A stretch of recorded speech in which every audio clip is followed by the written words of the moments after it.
Hey everyone, so the finale of Creature Commandos came out last week.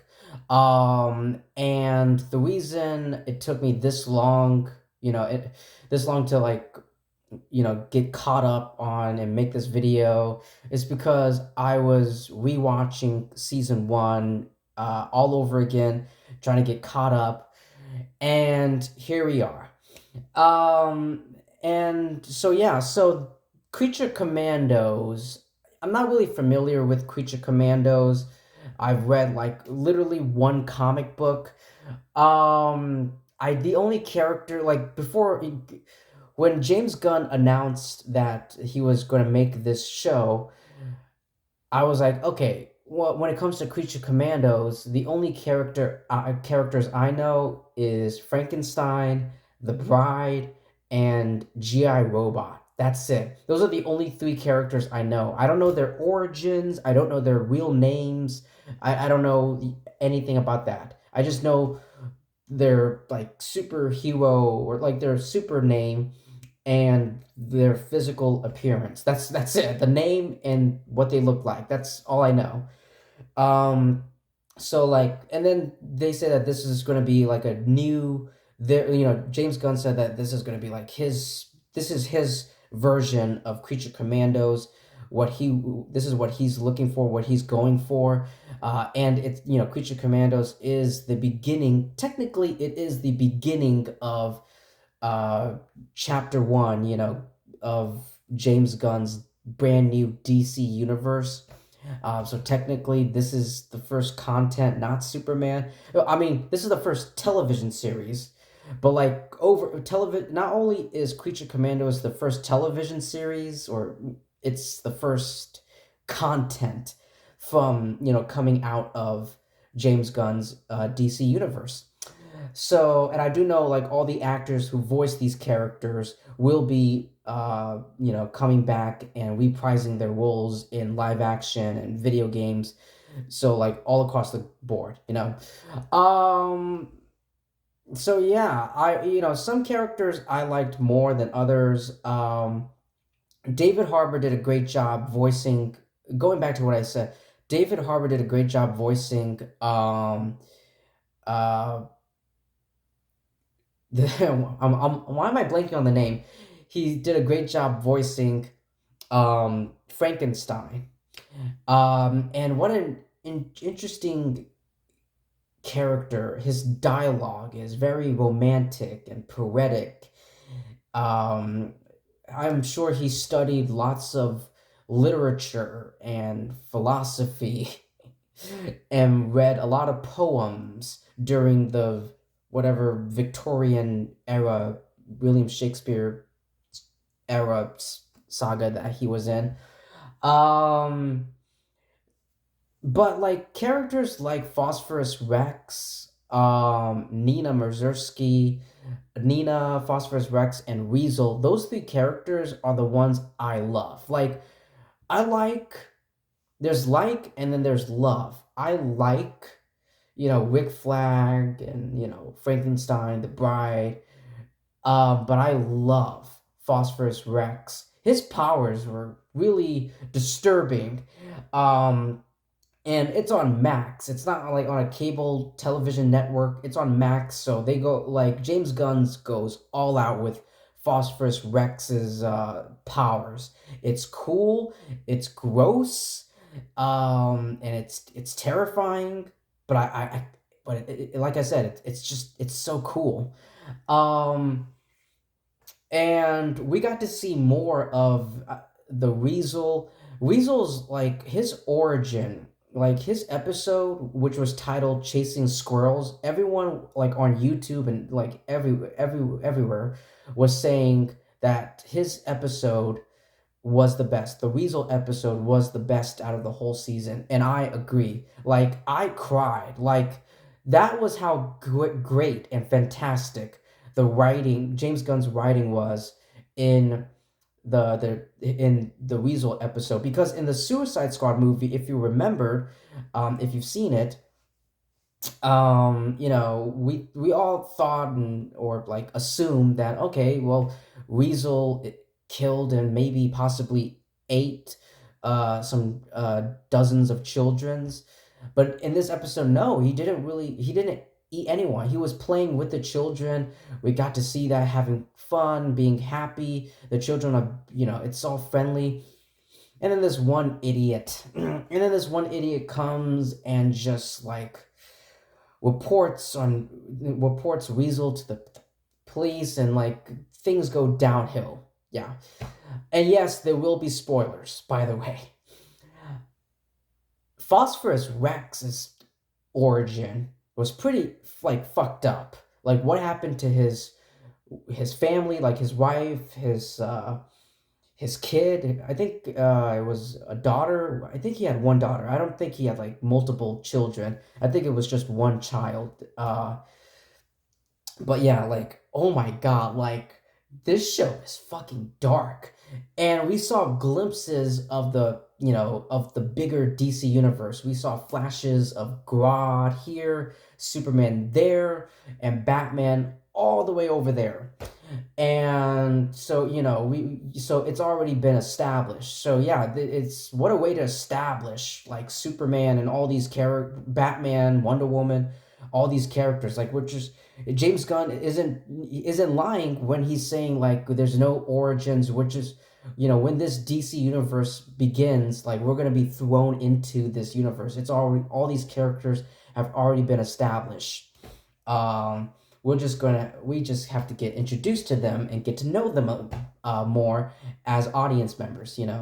Um, so yeah, Nina's like origin, which is the finale, and we'll talk about the finale because I do have some issues with the finale, and not just the finale, but that finale just really hurt the entire season. Um, it kind of fractured it somewhat, but yeah, her origin was just so sad. Like I love little kids, I love babies, I love little kids, and she was so precious. Nina as a baby, as a little baby infant, she was so precious and adorable. It was so sad. Like she was born with like her lungs were like on the outside, and she was having trouble breathing. She can only survive, and she can only breathe underwater. And you see like, and her father wants her to go to this school. Her father wants her to go to school, but like her classmates and all the students, fucking assholes. Um, they bullied her, they harassed her, and you really feel sorry for her. And then what did they do? They killed her. That fucking princess bitch killed Nina. And I was like,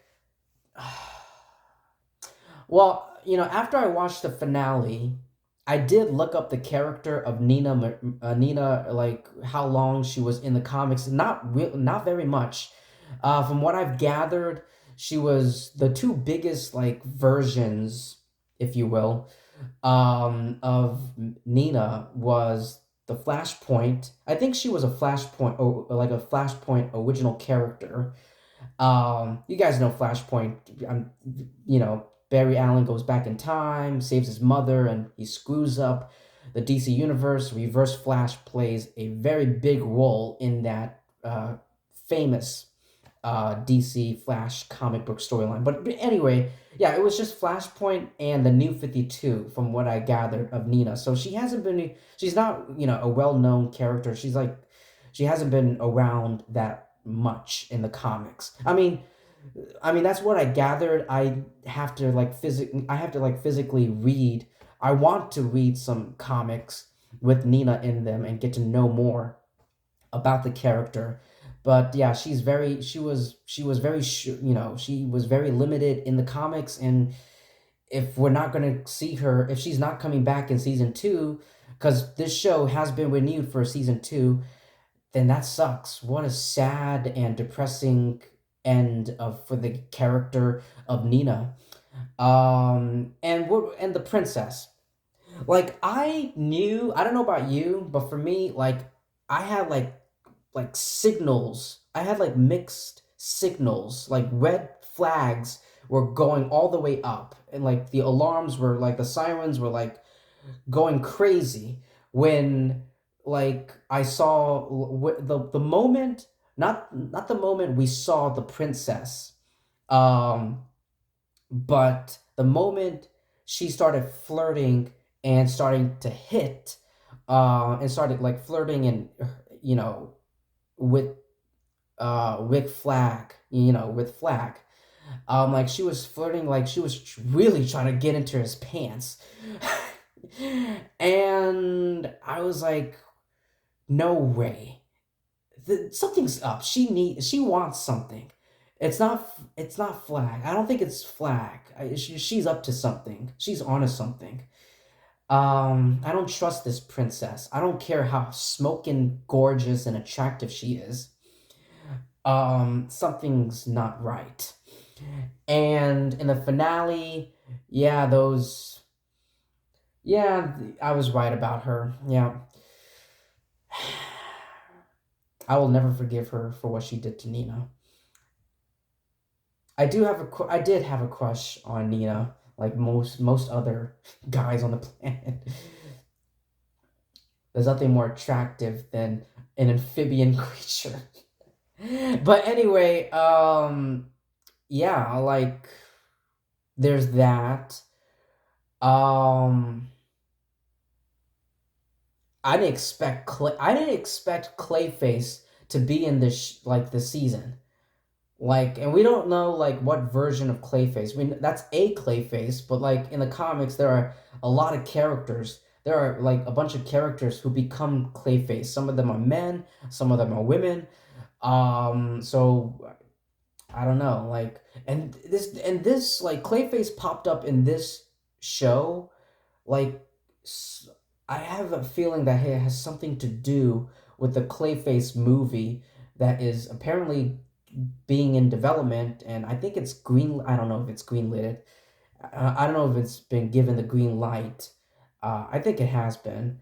But yeah, I know like Mike Flanagan has been attached to it, and I love Mike Flanagan, and he's gonna be making. I don't know if he's directing, but he is gonna be working on the Clayface movie. So, and this is like, and this Clayface movie is like on like came out like the same time like the Clayface episode of this show came out like around, so it was like how convenient, how convenient timing. Um yeah, I just really felt sad for the character of Nina, and I really latched way more on the character of Riesel. It was so sad. So sad. He wants to talk, but he can't, you know. He's just making like these animal noises. Um, I guess the voice acting was good. I did like the voice acting. The animation is it's good. It's fine. I mean, it's not like anything beautiful, or it's not fucking like Pixar or something like that. um, it's fine. It's fine for like this type of like streaming service. I did like the intro, the theme. It's very retro, very vintage. It's like a World War II era. It gave me that feeling. GI Robot, like I guess like it's his programming. Like his programming is like he has to like he sees like anyone could be potential Nazis, and it's like it's a fun running gag. Sure. Um, the Frankenstein episode was pretty dark. Like, what a way to start off this season, like on a dark episode. Like, he got jealous. He wanted a bride, and his bride was like making love with his creator, like Dr. Frankenstein. And then he like got jealous and he killed and mangled him, and like, oh my God. And then she has this vendetta against I feel like the bride, even though, in this season she's like constantly, punching, like attacking, physically like attacking Frankenstein. I feel like she does like him in a way. She likes the chase or this action. This I don't know. I don't know how to probably say it. But yeah, with all that out of the way, I will say the negatives. Let's talk about the negatives. I do well. First thing, like I did like how this is a TV show and like how all the episodes are like each episodes we get to spend time with the whole episode we get to spend time on a certain character. Like this episode is Frankenstein's episode. This the next one is the Bride. Next is GI Robot. Next is Weasel, Nina, Phosphorus Rex. You know, I did like that. I did like that. Except for like Rick Flag, we don't know anything about Rick Flag Senior. I mean, he opened up a bit towards the princess, so there's that. But like not really a big fan. I'm not really hooked on to Rick Flag Sr. Like I did with his son, in the Suicide Squad. Even the first Suicide Squad movie. Um, yeah, so going into the negatives, okay, right off the bat, this season I thought was way too short, right? Like, and I'm sure you guys agree, like, this season was way too short. It should have been like, I don't know, 9 to 10, like, probably like between, like, in the middle, like 8 to like 10 episodes, right? Like, there's only 7 episodes in total, and like the finale ended on a cliffhanger, and I'm like there are so much questions and so many things that you haven't answered and you haven't like that are left unresolved, and it looks like they need to like resolve and answer those questions in the second season, like Cersei. Like they captured Cersei, but now, and I guess Cersei is kind of like helping them. um you got Cersei, the Amazons, like Flag is like going like he's waking, he's waking, he's falling in and out of consciousness, he's at the at the hospital. And then the Bride is like, now that because Flag is you know out of commission, if you will, the Bride is now the new leader. I guess she's going to be the new leader of this brand new this new roster of Creature Commando season 2 of for the next season, and we got to see King Shark. I didn't look up the credits, but it has to be Sylvester Stallone voicing King Shark. I mean, there's no other person. Like, he voiced King Shark in the Suicide Squad movie. I do like seeing King Shark replacing Nina. However, I am, like I said, sad and depressed that Nina got killed. I'm crossing my fingers that somehow, some way, James Gunn will use his writing abilities to find some way, creative way to resurrect Nina. If she's gone permanent, if Nina is permanently gone, that is sad and depressing. But like, she didn't really do much, she didn't really do much. Like all the other characters, like Frankenstein, Rick Flag, the Bride, Weasel, Phosphorus, GI Robot, like all of them, they did something. Nina was like, just standing or like sitting in the background, like just not really doing much. Not really doing much. So I guess I don't want to say it, but I guess she's probably the weakest link out of the whole team. So maybe that, and plus she was barely in the comics. She was barely in the comics. Maybe those two big reasons are why James Gunn decided to kill her off. But yeah, I am sad. But we got to see, but now there's going to be a ginormous version of GI Robot, and there's some kind of Bat Lady chick who we've met in an episode earlier in the season, and then she pops up in the finale. It was the same episode where the bride like fucking smashed that chimpanzee, that big gorilla, the orange gorilla, with like a food tray. But yeah, yeah. So yeah, my biggest complaint. So yeah, overall, ladies and gentlemen, I really did enjoy this. Don't get me wrong, I don't hate this show. I don't dislike it. I really enjoyed this show. Not the show, this season.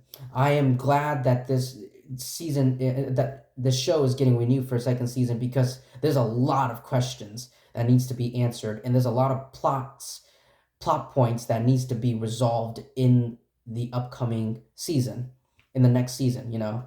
So there's that.